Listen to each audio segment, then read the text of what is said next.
يا أيها الذين آمنوا اتقوا الله حق تقاته ولا تموتن إلا وأنتم مسلمون. إن الحمد لله نحمده ونستعينه ونستغفره ونعوذ بالله من شرور أنفسنا ومن سيئات أعمالنا، من يهده الله فلا مضل له ومن يضلل فلا هادي له، وأشهد أن لا إله إلا الله وحده لا شريك له، وأشهد أن محمدا عبده ورسوله. يا أيها الذين آمنوا اتقوا الله حق تقاته ولا تموتن إلا وأنتم مسلمون.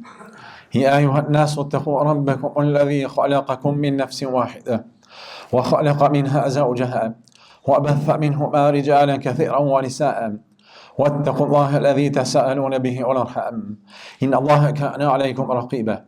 أما بعد، تجد فالظلمة عنايتهم فر الله سبحانه وتعالى، تجد صلواتت على السلامة ونشوش بذيك أمير محمد عليه الصلاة والسلام، بتجد فقيلتي تباستر، تجد شوكتتي بسنك، ذا تجد بس امتعارت مسلمان të cilët i përgjigjen udhëzimit të tij deri në ditën e fundit të kësaj bote. Të ndershëm xhamat, kur flasim për çështjen e drejtësisë, ne duhet ta dimë se çfarë pozite ka drejtësia në Islam. Çfarë vlere ka në Islam drejtësia? Së pari duke u nisë nga fakti se Islami pikërisht për arsye të drejtësisë ka zbrit në tokë.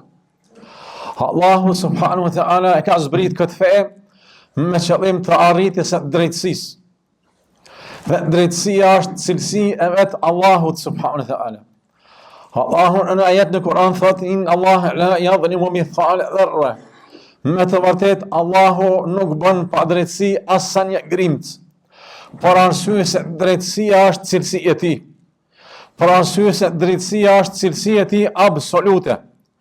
Dhe për këtë arsye Allahu në çdo gjë që ka gjyku është drejtësi. Në çdo gjë që ka zbrit në librat e tij dhe të pejgamberët e tij është drejtësi.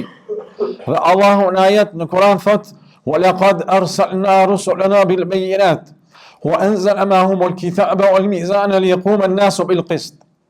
Allahu thot në këtë ajet të Kur'anit: "Ne kemi dërguar pejgamberët tanë dhe atyre kemi zbrit libra dhe atyre kemi zbrit peshorën në mënyrë që njerëzit të veprojnë sipas drejtësisë."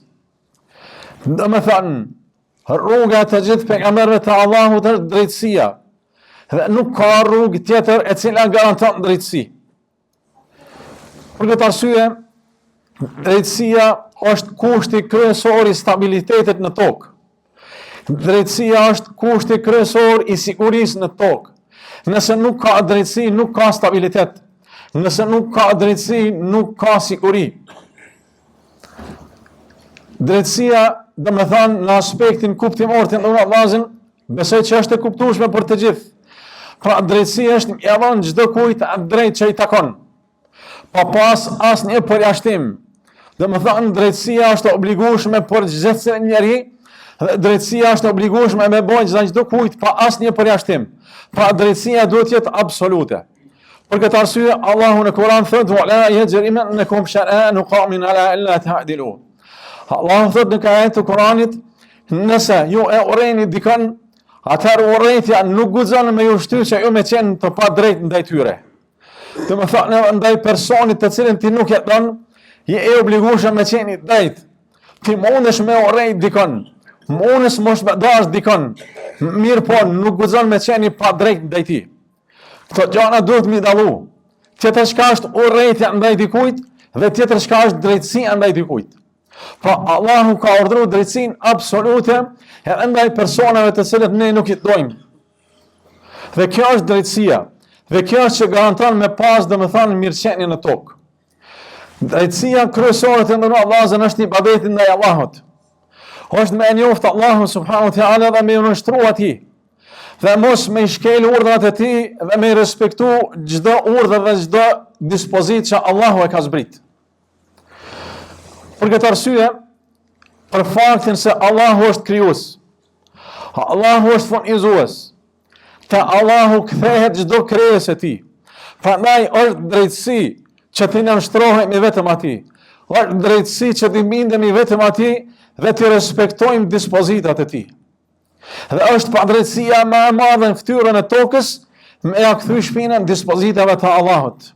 Dhe është padrejtësia më e madhe në fytyrën e tokës me bërë shirk Allahut. Me adhuru dikën tjetër në vend të Allahut. Me i besu dikujt tjetër në vend të Allahut.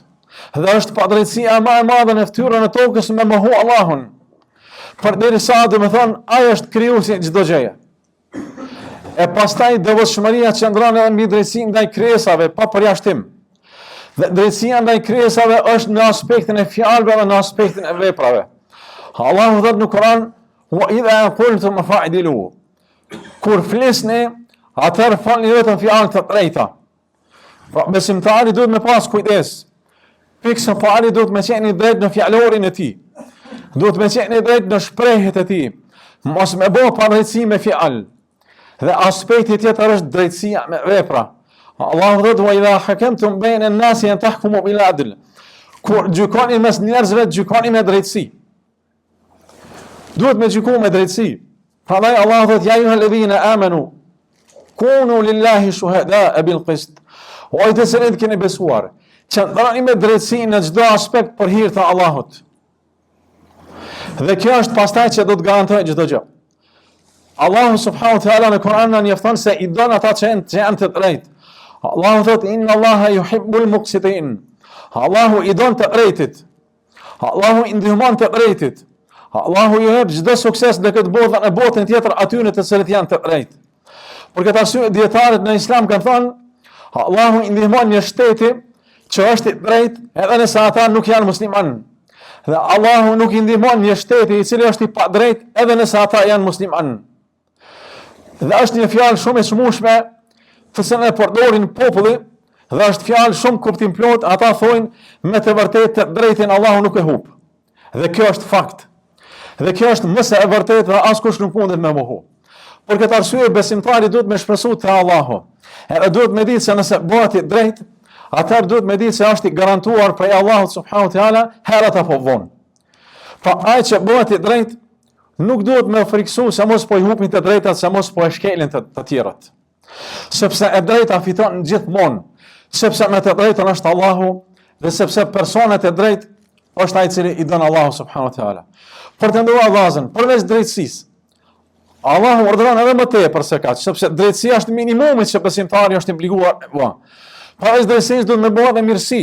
Domethënë shtesë, më shumë se sa drejtësia. Për këtë arsye pejgamberi ka thënë: "Rahimallahu abdan samhan idha ashtara samhan idha ba." Ka thënë në këtë hadith e tij, Allahu më shërof një besimtar, i cili më mirës sikurse kur shet ashtu edhe kur blen. Domethënë është tolerant, i cili kur blen diçka nuk bëhet mos tolerant me shitsin, me shtrëngu, me ul çmimin më tepër se sa duhet. Mirë po bëhet tolerant e gjeni mesatare edhe e blen. Por bëhet tolerant edhe kur shet. Domethënë e zbret çmimin e tij dhe është i negociueshëm në çmimet e tij dhe nuk u amështirson njerëzve. Megjithse e ka të drejtë me shit sa don, sepse është e drejtë e tij dhe kjo është drejtësia. Mirë po përveç drejtësisë Allahu urdhëron edhe për mirësi. Pra domethënë me shit jo vetëm ashtu sa ki drejt, por bëhu pak tolerant edhe bëhu mirësi të tjerëve. Për këtë arsye Allahu thot: "Inna Allaha ya'muru bil 'adli wal ihsan." Allahu urdhon që të bëni drejtësi dhe të jeni bamirës, sepse bamirësia është më shumë se sa drejtësia. Dhe bamirësia dhe drejtësia duhet të jenë pikë së pari të ndruar vllazën brenda familjes. Besimtari duhet me pas frikë Allahu subhanahu wa taala, duhet me qenë i drejtë me familjarët e tij me të gjithë. E sidomos për indërit, nuk duhet me pas dallime mes fëmijëve të tyre. Sepse me të vërtetë është një padrejtësi e madhe. Madje dietarët kanë thënë, edhe nëse ju buzëqesh fëmijëve, duhet me ju buzëqesh të gjithë barabartë. Domethënë mos me bëj dallime as në këtë aspekt. Sepse nëse nuk je i drejtë me familjen tënde, atëherë nuk ka pesh nëse mundohesh me qenë me të drejtë me të tjerat. Aqulu ma tasma'un wastaghfirullaha li wa lakum min kulli dhanb fastaghfiruhu innahu huwal ghafurur rahim.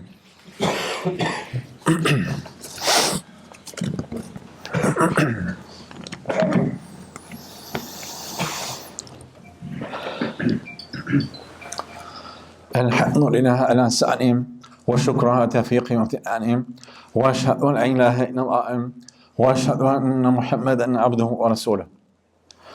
Përveç tjera është të nërëvazën, duhet të kuptojmë aspektin e drejtësisë, sepse drejtësia nuk do me thonë barazi. Pra, barazia është diçka tjetër dhe drejtësia është diçka tjetër. Nëse mundohet personi me botë barabartë të gjithë, atëherë mundet me rënë pa drejtësi. Sepse Allahu fuqiplot, çdo çështje, çdo krijesë të tij ka dhënë të drejtat e tij. Dhe askan nuk ka botë barabartë në drejtat e tij. Për këtë arsye marrin si shembull dietarët, nëse personi me fëmijët e tij, për shembull ka një fëmijë i cili është në moshën e fakultetit, dhe është një fëmijë tjetër i moshës jo madhore, atëherë drejtësia është që më plotësu kushtet së të cilit për moshën që i përket. Dhe shpenzimet që i kërkon ai fëmijë i cili është në moshën e fakultetit nuk është i barabartë me atë që është në moshën e vogël. Dhe nuk është drejtësi që të dyve barabartë me dhon shpenzime. Dhe nuk është drejtësi me barazuar mes mashkullit edhe femrës. Nuk është drejtësi. Domethënë, të drejtat çdo njeri duhet me dhon. Dhe Allahu i ka caktuar se cili ka drejtat e veta. Mirë, po nëse mundohem i barazuar mashkullit edhe femrën në çdo aspekt, kemi më bë drejtësi. Kemi më bë pa drejtësi të madhe. Sepse nëse themi se si mashkulli dhe femra janë të barabartë në çdo aspekt, atëherë kishin me pas obligim femrat me luftu në krah të mashkujve. Dhe a mund me qenë femra e barabartë në luftë sikur se mashkulli.